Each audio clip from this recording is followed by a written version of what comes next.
Regular na i-monitor ang blood pressure at blood sugar lalo na ngayong panahon na naman ng handaan. Ito ang payo sa publiko ni DOH-12 Tantangan Dr. Todobario Justin Rea Bandiola sa publiko. Paliwanag pa ni Baldiola, ang mga pagtitipon gaya na nakagawian tuwing holiday season ay kadalasan nagre-resulta sa overeating at kabawasan sa physical activity. Ito ayon pa kay Bandiola ay maaring maging sanhi ng cardiovascular diseases.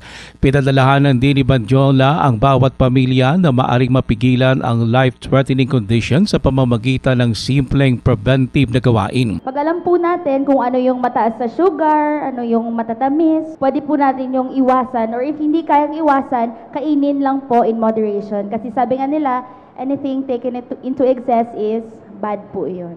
Ang hypertension ay pangatlo sa naging sanhi na pagkasawi sa Soc-Sargent base naman sa datos ng DOH-12 noong 2024. Habang pang-apat naman ang diabetes na patunay na malaking hamon pa rin sa reyon ang banta ng lifestyle-related diseases. Para masolusyonan ang nasabing problema, pinanalakas pa ng DOH-12 ang kanilang mga programang pangkalusugan sa mga komunidad. Kabilang sa mga ito ang pagkikayat sa publiko na kumain ng masustansyang pagkain, regular na ehersisyo at pagpapalawak ng routine check-up sa local health facilities maliban pa sa pagtutok sa prevention at management ng cardiovascular diseases.